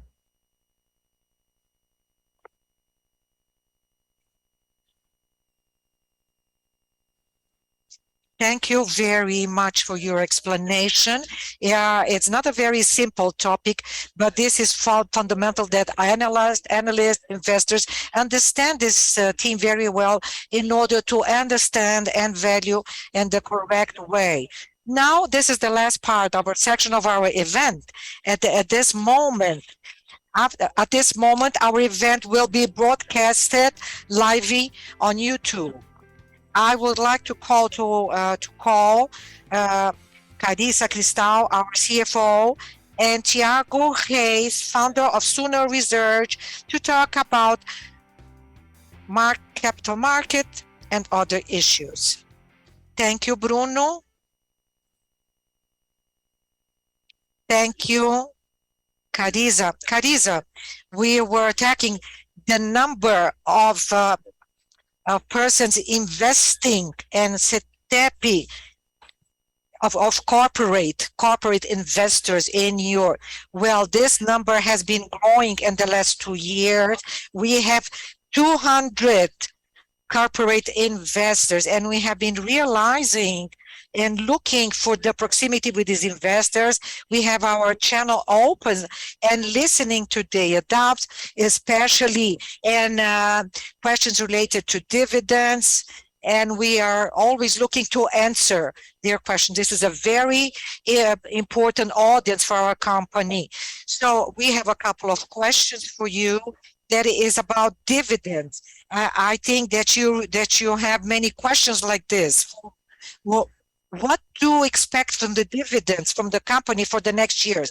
The first thing that I would say that this would be, we are going to follow our practice where we pay 75% or the net profit regulatory. And this is the best thing from the cash of our company. And that's why we do this. I would like to explain why do we do this? Why are we so relaxed? Because as Rui mentioned before, and having the opportunity, we have a trend to have the growth of the revenue of our company now in the second semester. Because we are growing, because we have the review of Rappi, 600 million in the second, and the retention of IPCA and the macroeconomic scenario that is also positive for the financial results for the company, because this returns part of our expenses. But looking at medium term that you mentioned, investments and reinforcements and improvements, we have the perspective of investing 5 billion in the next years, making our company to grow in investment. And from July 23, we have the resume of the IPCA that we had a reshaping and postergation. We have a very important renewal for the results of the company. Everything added removes the pressure of the triggering for the company, and that leaves us very relaxed as to what concerns dividends, but also taking in mind the balance between investments and dividends. Thank you. And talking about sustainability of the dividends, very important in relation to the debt. So how do you face the debt of the company? The debt is adequate, considering the moment as well as the average of the market. Today, we have 3.2 of the average debt, a debt of 7 years. Our net debt was closed with 8 billion of net, and everything is linked of this moment of growing of the company. Last year, we had an investment of 3 billion, adding reinforcement, greenfield project auction, and also we had an M&A, very important. This year, only the first semester, we had an investment, we made investment of 900 million. Everything added actually is the reason that our debt, and it is very well linked and work with our scenario growth. And what is the profile in terms of deadline and fixation? Today, we are looking to expand this debt where it's very, we have debentures, dividends that are indexed 50% to our debt, 50% is indexed to EIPCA, to CDIs. And when we take a close look, it's very important that we had a very important hedge. Our revenue is also indexed also, and this also is very comfortable for us. This does not mean that the company that does not look to new opportunities. Everything we have a new capture, we already look for new opportunity to see what is more competitive. And I would like to know about that. What is your what is different? We are very different in what concerns maintenance and operation. Gabriela mentions that we have very low index rates of failures, and this is very important for the investor. Besides, is the diversity of our agreements. We have renewable agreements that is the largest that grows organically with reinforcements and improvement, and the high projects and more than 30 contracts listed. The reinforcement of improvement is that we have 90% that we attend the state of São Paulo, that is a state that frequently demands reinforcement and improvements. This agreement and this diversity with this opportunity growth added to the very good management of the projects and the very diligent way we manage our project. As Dario managed, we are always able to maintain our deadline expectations, our costs, and we have been growing rentability in our projects, two-digit rentability. I think this is very, very important to our company, very, very good reason. And what are the main risks that the investor has to bear in mind when they invest in the share CTEEP? I'm going to talk about operational risk. If somebody is interested in regulatory or legal, please look at our forms that you have on our site. Talking about operation, I know that this is a worry of the general public. We made a very controlled manager, very well controlled as what concerns operational, because we don't have any main failures. And what we can see in the market, companies that are not able to deliver their project on time, that we're not able to plan themselves. Our company has been showing that even when the pandemics and most difficult moments, yes, we were in our cases, business cases, we delivered everything on time. And this is also very, very comfortable, and we can say this to the market. So if you do a project very well, so our next 3 years of session will work well. And CTEEP, you know that when we buy the business, it is to remain in the business. We just don't buy to sell it. So I think this is very comfortable for our investor. I would like to talk about the history of the management and how is the controlling structure. Presently, we have an executive board composed of 5 executive members. We have a board of administration represented by 5 independent members. We have our fiscal committee. We receive the support of a few committees that are not regulated, such as the auditing committee, of sustainability, community and risk and human resources that are also very important to manage our day-to-day life in the company. All major decisions are made through the committee, and the control structure underwent a change. I mean, yeah, the control of the control. Yes, yes. Actually, yes. We, for those who do not know, the ISA CTEEP is part of the ISA group that recently was bought by Ecopetrol, another Colombian group. So this was a very recent acquisition that does not change, because it's worth reminding that the main controller is the government, is the Colombian government, that was already the main controller, and also is the main controller of the petrochemical oil. So practically in our day-to-day basis, nothing changed. But I think it's very, on the other hand, it's positive. We are part of a group, even larger group, that even opens more possibilities of growth in Brazil. And you are listed at the New York Stock Exchange. Of course, this is very good for us. And this makes it improves our control. We are undergoing a process of the adaptation of of of the control of next of stocks of SEC. We of SEC, we are going to work with the methodology of SEC. Well, it is a lot of work, but but it's highly awarding. No, but are you going into oil? No. Here in Brazil, no. No, our business is electric transmission. This is another question. But do you intend entering in other segments? Are you going to work with generation?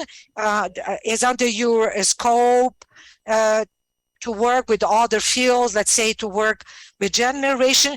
Yeah, at this moment, no, we have no further plan, but we are looking at innovation plans in the energetic transmission, such as batteries, revitalization, where we are looking to innovate. Let's talk about auctions. Next year in the beginning, we will have huge auctions here. 50 billion. Yes, in 2023, we have an auction 2023, the largest transmission bid. And how does this auction work? And how do you prepare yourselves? Are you going to have partners? And how does the auction, who defines who's going, is ANEL and the Ministry of Energy. And I always like to mention, for those who do not know, energy action, those who win is the one who give the biggest bid. In our case, the one that has, because this is what the person wants to receive in investment and accepts to work this and then with this asset in the next 30 years. In many next year, many companies will they have very big lots. So companies will look for partnership. And so they always evaluate this. And the last bid and our last slot in partnership with another company. So in cases, we always look for partnership. And in some cases, when you have synergy, we look for consortiums. In the last auction, one we had the consortium, and other bids were the winners, where they had the individual bids, where CTEEP participated. These auctions are more disputed, and normally there's less dividends, and others less disputed, and who participates are able to have better returns. Do you think these auctions will be more disputed or less disputed? I would say they will be well disputed, but with less participants because of the volume of each auction. We spent about 50 billion. They're big lots. With big lots, so the players, not all are able to have access to these lots, to have resources to be able to participate, but still the competition will be big. Since you are an important player, you have advantages in terms of competition, advantages in the in the lines where you act. When we see and do a study of the auctions, this year we already studied the auctions of next year. We analyze the lots. There's a team dedicated to us. There's, for instance, we enter the auction with big suppliers already pre-established and already pre-hired. Like this, any risk in our construction. So, for instance, the variations of currency or commodities, we have contracts that are pre-established. And this just brings us tranquility. We seek, and when we look what lot we're going to participate, we see those that have alignment and synergy with our business. So when we have big auctions, not necessarily you have to be near the region where you work with, because alone it's a company. So now we have more time than forecasted. So I'm going to add some questions. There's some people that would like to ask. An individual investor, they are interested in dividends, in something that they can forecast. And it is very predictable because the contracts are paid in terms of the availability of the grid and not the volume that's transmitted. Could you explain this dynamic, please? This is something that is important. What happens? Who doesn't know our business when we do a bid and we have a contract?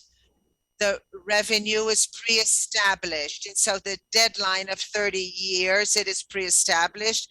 And when we have a contract, that's a contract that's renewable, that few players of the sector, this contract ends each 5 years. There's a review that looks at the situation of the assets and how the assets were depreciated, and then there's a new value of revenue. So if you don't do anything in the contract, in the renewable column, the revenue will fall, and so there is a update in a rate.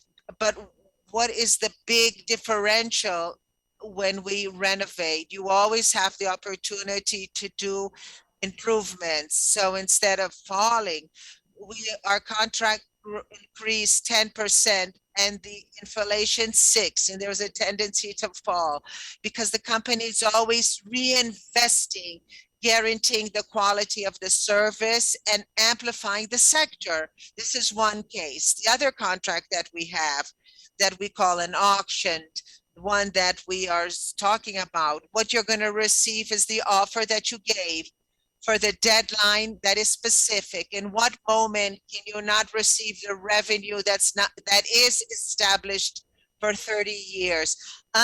If you have an indisposition, unavailability, or some kind of penalty for not unavailability of the line. Another question, I'm going to ask you to tell us a story that you told me of the consumption of energy in the World Cup. The last question, how can you grow sustainable as an energy company, a transmission energy company?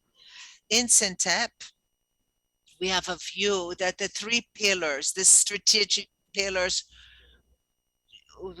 its value for the stockholder, positive environmental impact, and longevity. How to do this, how to promote this by growth, which we have proved the last years.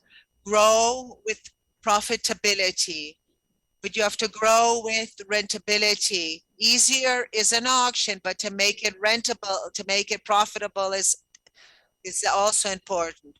We always reinforce improvement, and we have a criterious point of view in terms of greenfield and brownfield, which are the M&As. So when we see in terms of social issues, we understand to guarantee a supply of quality, and this promotes the development, social development.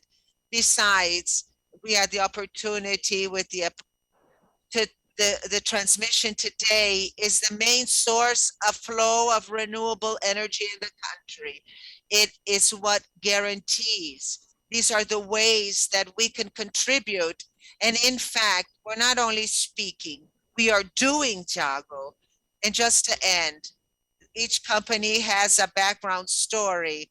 And then 2014, you have a soccer cup story. That 7-1. Those were historical. We all remember with a little bit of pain in the heart.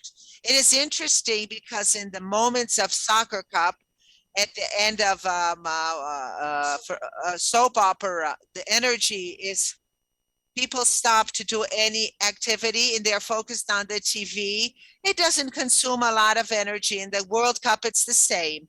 When there's a game of Brazil, there's a decrease in energy because everyone is in front of the TV. And we have graphics and charts, and we can accompany these charts. And when there's loads of overloads, so when you look at the game of 7-1 in Germany, everyone is in front of the TV. There's when there is a when there is the intermission, more energy, less energy. But each time there's a goal from Brazil and fourth goal, energy goes back to normal. People abandon the TV. No one wants to watch the game. This is an interesting story. We didn't imagine how the transmission of energy is so important in people's day-to-day life. Now we can laugh about 7-1, Brazil, Germany. Thank you, guys. Thank you very much. Thank you, Parisa.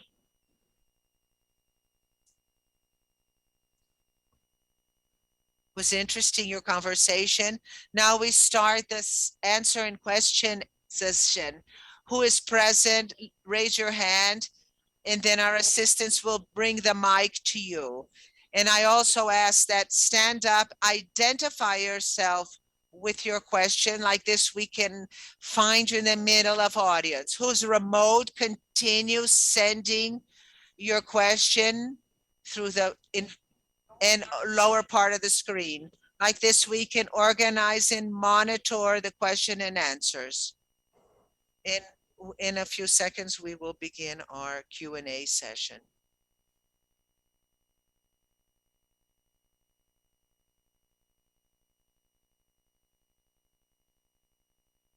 Knows what it's like to be the bad man, to be the sad man behind the eyes, and no one knows what it's like to be hated, to be faded, to tell only lies. But my dreams, they aren't as empty as my conscience seems to be. I have hours only lonely. My love is vengeance that's never free. No one knows what it's like to feel these feelings I could do. I'm loving you. No one beats back as hard on their anger. None of my pain can show through. Resuming Q&A session. Our board is here on stage to answer your questions. And there is a question that we received that is very interested by Fabio Batistella. As Carisa commented with Thiago, we have a Colombian controller and then also a stockholder that's indirect, which is Ecopetrol. The question of Fabio Batistella, what is the influence, political influence of Colombia in the company in Brazil and the policy of dividends and investments? I can answer this to Fabio Batistella. Not one. The company has a clear governance. The administrative board that guides us has no influence Ecopetrol in this theme or even in the control of Ecopetrol.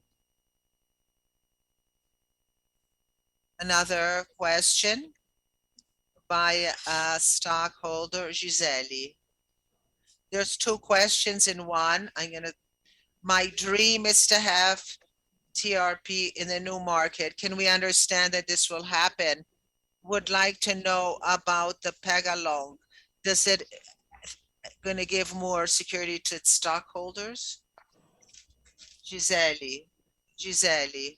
In fact, the company is in a level of B3, and we think this level is adequate for the present moment of the company. We have a strong practice of governance, and we just spoke, and I talked to Thiago, our new controller, indirect, is in we have practice of governance that strengthens us, and we have compliance, and our practices of payment of dividends is equal. It's equal in terms of the two categories. We don't have a forecast of a long tag.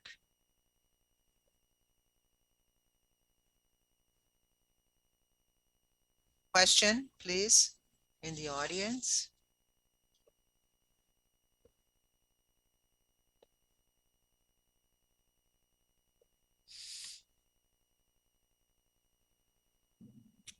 Andrea Sampaio from Santander Bank. I have two questions. I want to hear from you about the evolutions of our BSE and the ANEL in the process. And the second question is in investments of improvements that you showed how the basis is being depreciated. Could you comment on this, on the horizon of after and post investments? What would be a great level of depreciation of assets? Let me comment, RBSC. This is a theme. There was an energy in a certain moment in the month of June to August. The superintendency of Management of management tariffs. of tariffs that question themes that were in the definition of RBC from August last year of refilement. Reshaping. This is a theme that came to the director of ANEL that took decisions to the technical with not much discussion, which obliged the sector to be very emphatic to seek that the process be an analysis. And with this, we were able that this theme become more rationalized, and the ANEL analyzed, and there were things that were not some suggestions of adjustments and methodologies. They said that didn't make sense because the theme was discussed in two stances. So, and now doesn't have to do third analysis once the theme had been done. And then there were some issues and there was a new decision. And with a new decision, it should be stable. There was a renovation of this directory. Now it's being analyzed again by the directors, Elvio and Fernando Mosna. So the staff continues with the other companies talking. So we resolve this issue quickly. And this gives me a certain amount of tranquility. The theme came back to a rational without big decisions that would be done quickly and without the right respect in terms of the decision-making process. And the other question about the depreciation in assets.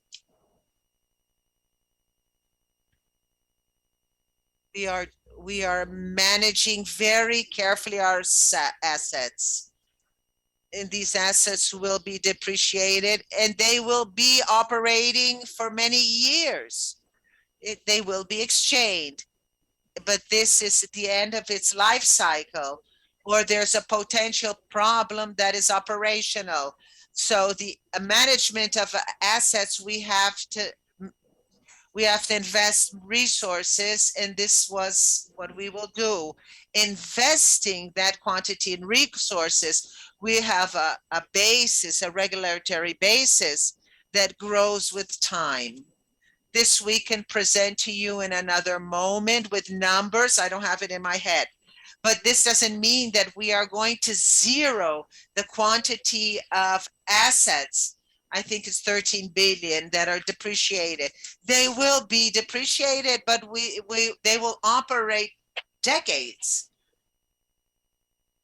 Allow me to add, and when I spoke previously, we spoke about the assets, the one that were mapped in right, are those the indication to be substituted. We have a span of 2 years, so our goal is to reduce the assets that are there. It's not that we are going to eliminate the depreciated assets. This depreciation will allow us to make a critical analysis and to find out which are the measures, the renewal measures, and most agile. If you allow us our review, allow me, and what has to be done for a good operation, we have to have investments and in the range of 1 billion a year. Maybe we will change this vision in time if we have another perception of our status, but this is what we have in mind for the moment.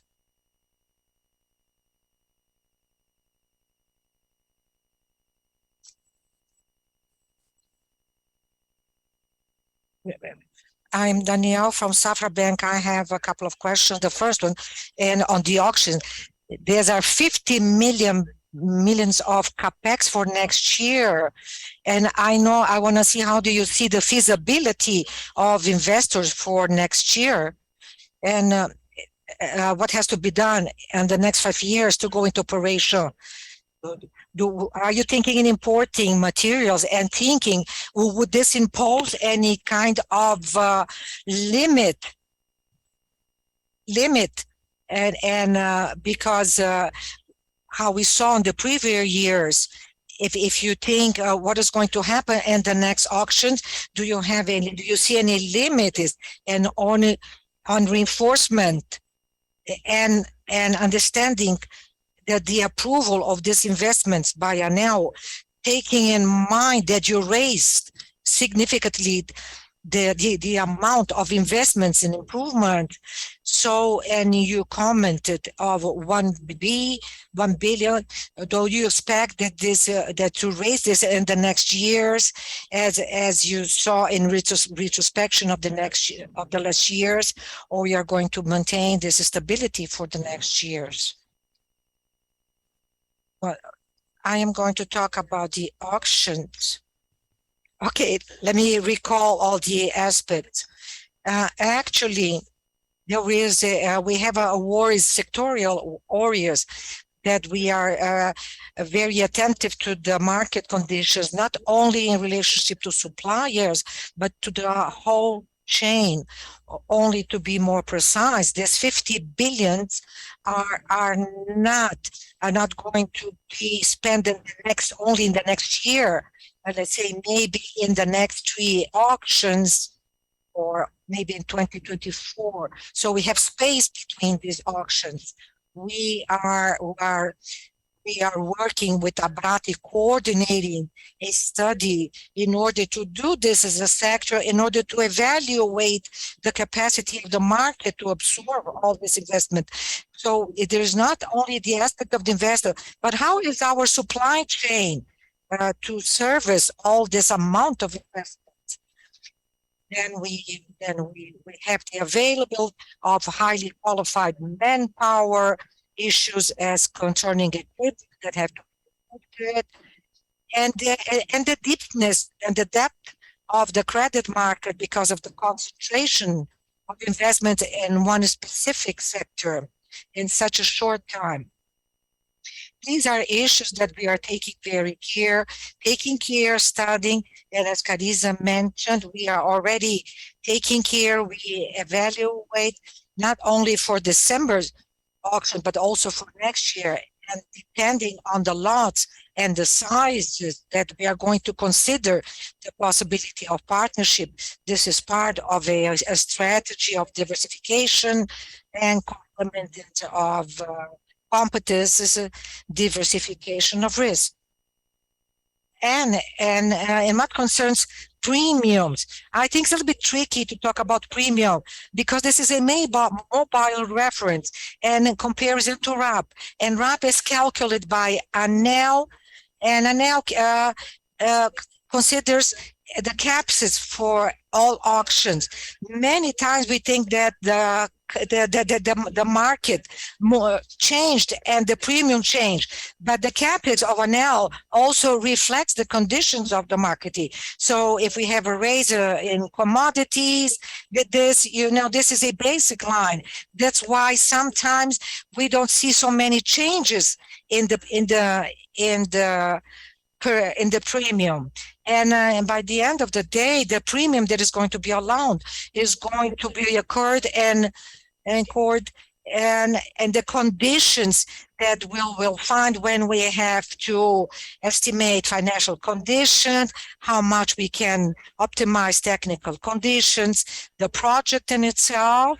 So the more adherence we will have to the scenario to determine that the more these discounts will be the same, but we have a very big change, and at the moment of the bid, and then the competitiveness, of course, the amount of players, as Raisa mentioned. So sometimes you don't have so many players because the lots are very different profiles. For smaller lots, you have more competitors, several profiles, and we'll have a tendency of, and maybe we have a higher discount, but the amount of players would be smaller. These are traditional players, competitive, that among them they are able to compete among them and get to competitive discounts. I think that this is these aspects that we have to take into account. I would like to add also that under our governance, we don't take we don't care about discounts. We have an analysis. We have a very strong analysis, and this is shaped with in financial information, and we define our return as to the project and to the shareholders. And we know the price that we have to the permitted annual revenue. This is important. If discount is 35, so depends on the capex by ANEL. Okay, so this is the discount. This is not main objective. So this is we have an internal value analysis in order to, and at difficult times, we don't have to see our emotions. We have to be technical, but then we are also emotional, but we also have a governance also that we work, and we have business cases when we were working on it. The market share is not our objective. We don't have that, and our main objective also is not only to gain this these bids. If you don't win it, it's okay. Maybe we do know that it wasn't a good time to do this, and we will look for other times, better times for us, where we will be able to do, because we have to transform. We have to transform our bids in values. And when you talk in processes of reinforcements and improvements that they are born inside the company with the small contractors, the disjunctor, a arrestor of lightning, and I receive resources. The improvements, big improvements, transformers, or a segment of a line, there I have to ask for authorizations. They are huge improvements, so I have to register a system, GPMA, and and after this authorization, I start doing this kind of job. The enforcements, they are born of a systemic need. And being born in this systemic need, they are directed to us and doing with a great interaction among us. Today, we have not received the need to raise, besides already the rhythm that we already have grown, and that we are going to navigate in the range of 1 billion reais. But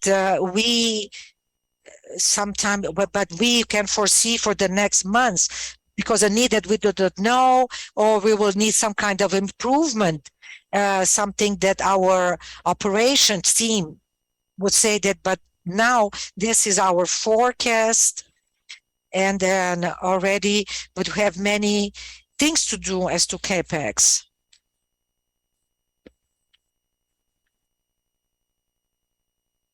Another question that we received online. David is a corporate. I see that you are more investing at the times more in concession. Is this going to harm dividends? David, actually, yes, we have been investing. Company wants to grow. And this is a way to guarantee the longevity of the company, because for concessions, they have a deadline, 30 years. If the company does not invest and reinvest, this is going to finish. So actually, the idea I can see is to reinvest part of the values, always preserving the gains of the shares, but also reinvest to make this revenue be continuous. And our search is aligned in what Rui comment, because in reinvest is in a rentable way. Repeating what I said, that we are maintaining the record of 2 digits if the return is invested. And this is excellent, because this is generating value. I would like to also, the analysis that we do with your businesses is to exchange the trade between dividends to more dividends tomorrow. More dividends always. If it would be simply for dividends today, tomorrow, there's no worth doing this. I would pay this today. But we are calculating a minimum rentability. That's what we have to reinvest. So our shareholder will gain more and more in the future.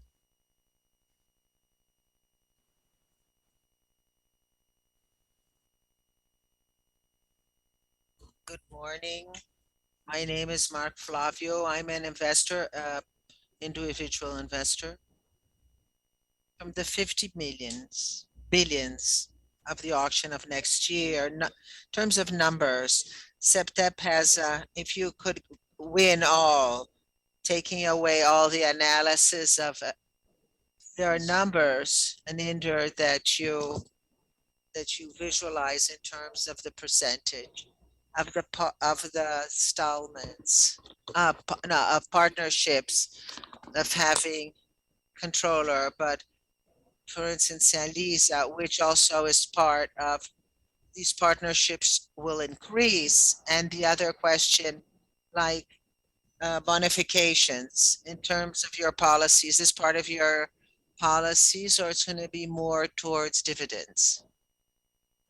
Let's start with, I'm going to try to coordinate the questions. You want to comment the last part, the bonification of dividends? The plan that we have in terms is to maintain the dividends. So what we do always is we seek is to maximize JCP. So in fact, try to generate more value to the stockholder and maximize. This is what the company is always looking at. And if you could comment on how we are going to do the analysis, preserving the limits that we have of leverage in the various lots and partnerships complemented, please. Since we determine our appetite in function of the characteristics of the lot, all the screening, and where we have more competitivity, and then eliminate those that are not so interesting. We have the matter of the financial capacities. And another component that we have to consider, you asked in the question, if would like, how much, without consider the financial ability. There's a portfolio. You don't invest all your, you don't put all your eggs in the same basket. It's not prudent. It's not one to dominate one auction, specific auction. We have a prediction of growth in the next years. It's not, it's a volume. It is important in the next 2 years, but we have a path. Transmission continues to be important in the following years. So we don't have a reason to want to take a part of market share of opportunities in generating value, and also the manner and diversification. We don't have a goal, an end as an end. In terms of partnerships, it depends a lot on the lots that we are looking at in relation to lots with a dimension of enormous. Of course, they're going to go through partnerships, the big ones. It's natural because we develop this with partnerships. In others, we have more options. There doesn't exist a priority, an exclusiveness of PAESA.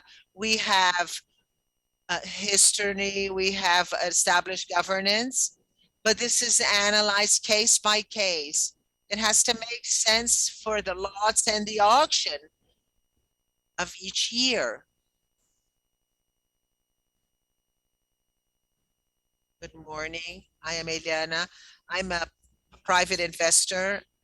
Hello all. Thank you for the management of the company. And people were a little worried about the RAP and the perspectives of the future, but you are showing that you're doing great works. And with these auctions and in the end of the year and next July, and we see there's a lot of investment. And so can we expect an announce of some kind of selling? Because the last one was last year. Just resuming the history of last year, the company, as a practice, we concentrate normally the biggest part of the distribution of dividends at the end of the fiscal year. Last year, because of the risk, I don't know if you'll remember, of a tax reform, there was a risk of taxation in dividends. And so what did we do? What was distributed in the first trimester of 2022 in terms of cash, we anticipated the end of last year. So this was a scenario that was a typical because there was a record, a distribution of dividends. When we look now this year, this scenario doesn't seem to be this way, something more tranquil. If we are going to follow the practice of dividends of this year, 70% of the net profit. Thank you for the recognition. Okay, we are coming to the end, but there's a space for one more question. There's Mateus, that is a stockholder. And in your opinion, why choose ISA-CTEEP? Why choose ISA-CTEEP? I'm going to make a synthesis of everything that we spoke about. It is very common to hear from analysts or private investors. They like ISA-CTEEP or the Paulista transmission. There are sometimes identity crisis, but we're one high prediction and paying of dividends. If I have to sum one thing in our will today is to bring two elements that are fundamental and thinking of those that have interest in investing in transmission. This is a company that is in the business that will be for the transmit, will be known for this enormously. And so beside it's a company that pays dividends, it has potential growth that is interesting. And this company knows how to do construction, knows how to grow, knows how to grow with sustainability. And the second dimension, and excuse, and thank you all for my presentation in terms of regulatory issues. We have a renewable contract. We have a second dimension of growth, which is the renovation of assets. So if you would have to indicate an investor, an individual or analyst or a friend, look beyond the obvious. The obvious is guaranteed revenue, recognized dividends, stable business without risk and price. Go a step ahead, you will see opportunities in energy transmission and sustainability with much value with our staff, which are very great. We have a growth in the management of assets in São Paulo that we presented to you. This is what I would bring as an element, if not to convince, but to clarify and give alternatives for people to have adequate information. Thank you very much, all. Like this, we finished our event. I would like to thank you all that came here today in our online public. More than 800 people were connected, and especially thank Eric and Thiago that contributed and helped to do this event. Our presentation is already available on our site and also in the QR code. And I would like to comment that we are also compensating the CO2 with this event. And I reinforce in our staff of investment relations, we are here for any kinds of doubts. Thank you very much.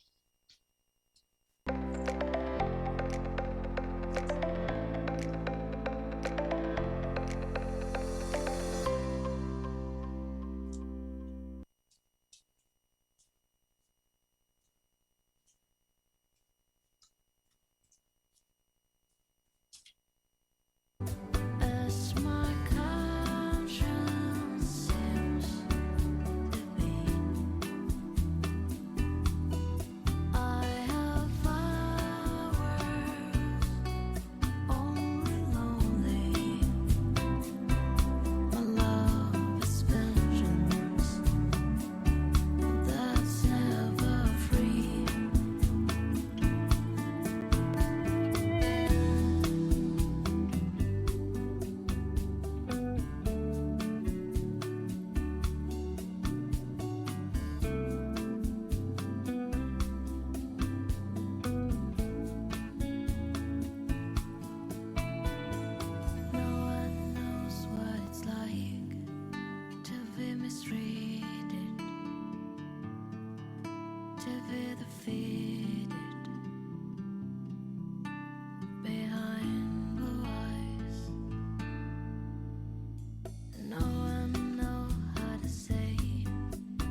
She's sweeter now than the wildest dream could have seen, and I watch her sleeping